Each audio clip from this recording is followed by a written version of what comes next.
Before I start, I want to offer condolences to the family of Dr. Elliot Schwartz. Dr. Schwartz was our team doctor for 25 years.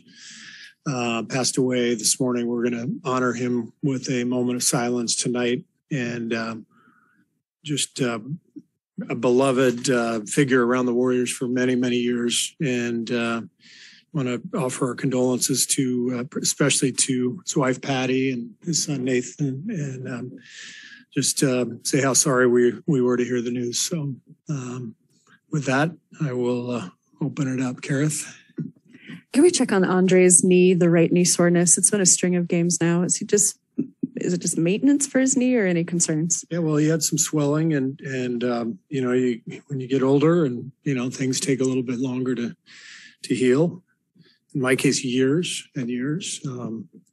But no, just, you know, it's what happens when you have that much mileage on you. It's just, you know, something happens, it keeps you out for a little bit longer. So it's not a long-term concern, but, you know, he's going to wait till the swelling goes down. It's going down, and then he's got to get on the court for a few days. And, you know, so he'll go on the trip and he'll get on the court, but, you know, unlikely to play on the trip, I would say. And can I ask, when you got to know Damian Lillard a little better in Tokyo all the time for the Olympics, did you discover anything new about his personality or his approach to playing? It was just fun getting to know him. You know, we've played against him so many times and against the Blazers, and obviously he's a, you know, beloved figure in Oakland, and we've had some amazing battles. So to be on his team was way more fun than going against him. But I was just so impressed with him from a human perspective, just his character, his leadership, you know, what he meant to the Olympic team. You know, it came through in a huge way in the gold medal game, hitting big shots down the stretch. It was really fun to be part of the staff and part of the team and get to know Damian a little bit better. So you guys are thinner, I guess, than you've been lately tonight, because obviously, you know, your two rookies are down. How does that impact, you know, your pregame prep? Well, we feel like we have, you know, enough tonight to accomplish what we need to accomplish. You know, we'll play our usual rotation. Obviously, Moses hasn't been in the rotation the last 4 or 5 games. Jonathan's been, you know, playing a handful of minutes. We just felt like it was really important for them to get extensive minutes in Santa Cruz tonight.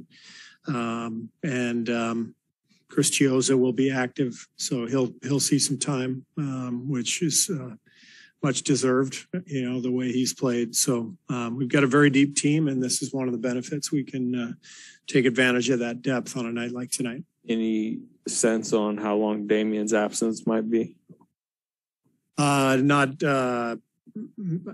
really any sense. It's not going to be for long, but you know, it'll be a day-to-day thing. Steve, you the other day you were talking about how important it is to get, you know, minutes from everybody and keep everybody sort of active, even when they're out of the rotation, bring them back every now and then.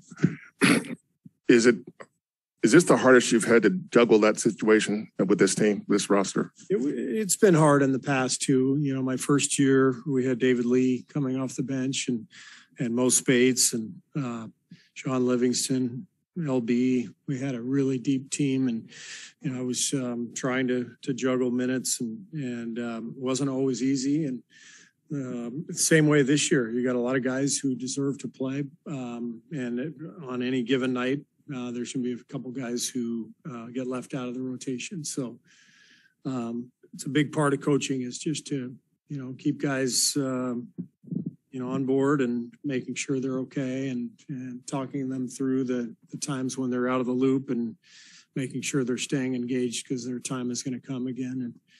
And that's what made Juan's return so powerful, not just for himself, but for the team as an example to the whole group. You know, you just got to stay ready like Juan did, and you find yourself right back in the thick of things. I don't know how well you know Chauncey, but going back to your first year, I mean, what do you think of when you think back? What were the biggest challenges in your first year, and maybe the challenges that any first-year coach faces? I think looking back at that year, you think you're going to have more time to implement things than you actually do. You know, the season comes and you got games every other night, and you know, you thought you'd get everything in during training camp. You didn't get a few things in, and then you feel like you're falling behind a little bit, and then, you know, certain circumstances show up in a game where, you know, you've got a special situation where maybe you're out of timeouts, the ball's coming out of bounds in a weird place, and you don't have a play for that spot because you haven't had time to put it in. And that's a lonely feeling, you know. What I learned, though, is that everybody feels that way even after, you know, 20 years. You're, in my case, 7.5. I mean, there's just stuff that happens that it's going to catch you. Not necessarily off guard, but in some ways unprepared. And you've got to try to do your best to cover everything, but there's always weird stuff that happens, and you have to rely on the team and their intellect and their feel sometimes to just you know, handle a certain circumstance. Chauncey's got Damian, who's, you know, a good leader. You had Andre, you know, Steph was stepping into that role in a sense at that time. How important is it to have guys on the roster that you can look to as leaders in the locker room in that situation? Internal leadership is everything in the NBA. So I'm sure for Chauncey, he's got a veteran group, which makes things much easier. They're a talented team. They've been playing well after a slow start. So he's doing a good job. Have you been able to watch the recent Clay scrimmages? Yeah.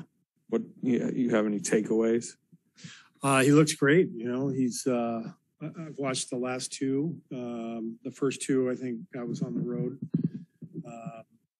But I would say that, you know, he's shooting the ball really well. The biggest thing is he's just got to get more comfortable playing longer minutes. You know, we're sort of playing short burst scrimmages, you know, 3 minutes, 4 minutes at a time, and then get a couple minutes rest and another 3 or 4 minutes. And his conditioning is going to improve, and he knows it needs to improve after 2.5 years off. So he's just got to keep extending those runs and find the ability to play through the fatigue and get to the point where he can play a long stretch and still shoot it well, still defend at a high level, do all that stuff. So as I've said many times, 2.5 years is a long time to go without playing at all. So he's got a lot of work ahead of him, but he looks good. James still not able to do full contact. James went through practice with us this morning and shoot around, had a really good individual workout afterwards with Decky, but still no contact. Steve, you kind of answered this, but when we talked to Clay the other day, he said it'll be sort of a progression.